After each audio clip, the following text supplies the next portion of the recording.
good afternoon. My name is Esteban Felix. I'm a local realtor here in the area, but I definitely do my thing all up and down California, including Baja California. But more or less, I like to showcase people that are making a difference and people that like to help not just the California community, but the international community. So this is Will Salgado. Good evening, my name is Will Salgado. I am an attorney located out of Modesto, California. I've been an attorney for going on 8 years now. My areas of practice primarily focus on criminal defense and family law, which includes divorces, issues revolving child custody, visitation, and of course support. So thank you for having me here, Esteban. I really appreciate it. No, of course, thank you for having me. So Will's located here, he's got a couple offices, but we're here at his office here in Modesto, California.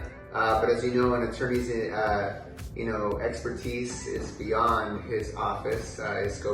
His scope of practice is the most important thing.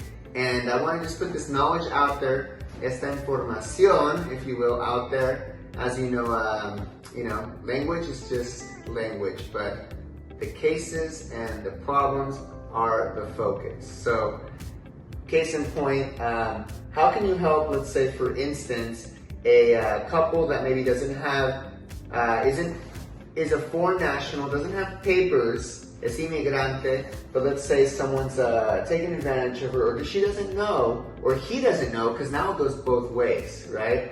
But for the most part, it's usually the female that's going to take, but we're not going to go there. But more or less, how can we help people that need help and are afraid of their immigration status? Like, does that affect people?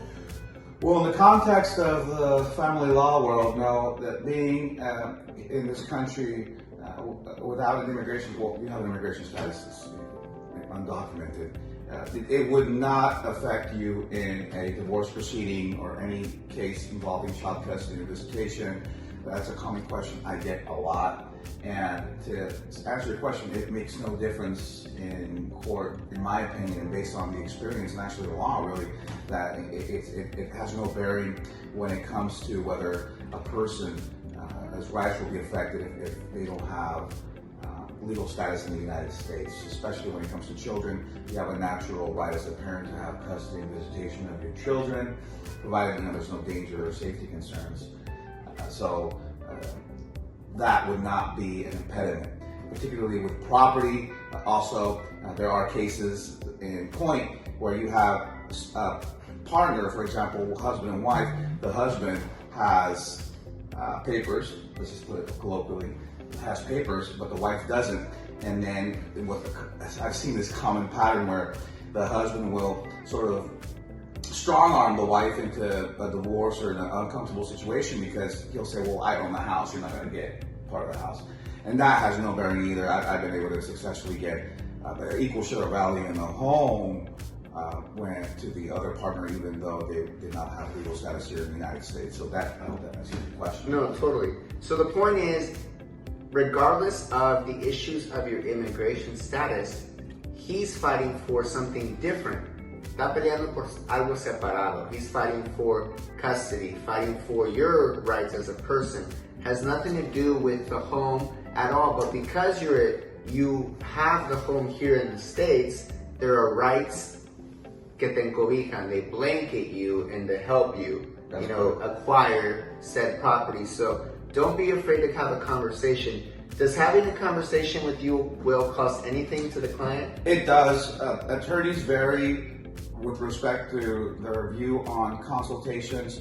I am of the view that my time is valuable, so I do charge $200 a consult. Okay. But you can apply that to the retainer. I apply it to the retainer, the total amount that you will pay, or the amount that you will pay in order to contract me for services, because the client-attorney relationship does not begin until you initiate or execute an attorney-client fee agreement under the state.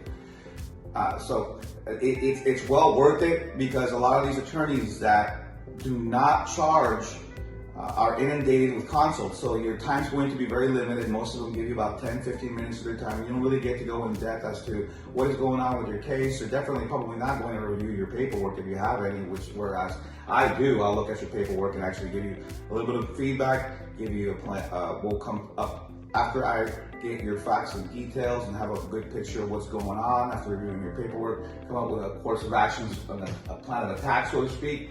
And then from there, I let you know this is what it's going to be, the fees are going to be, and really that's what you're looking for. You don't want to just go into a meeting and sort of tell the attorney part of your story for 5-10 minutes, and then you're going to say, well, it's going to cost you this much money, and the day doesn't give you the course of action you need to take. I agree. He hasn't had really the time to thoroughly investigate or analyze your case. And I agree. And these cases aren't small time. Like obviously, you're talking about half of your home that you've maybe supported. You've maintained this home. You've even helped pay the mortgage. And just because you're with somebody and you're not technically on the title, does not mean that these laws don't affect and cover you.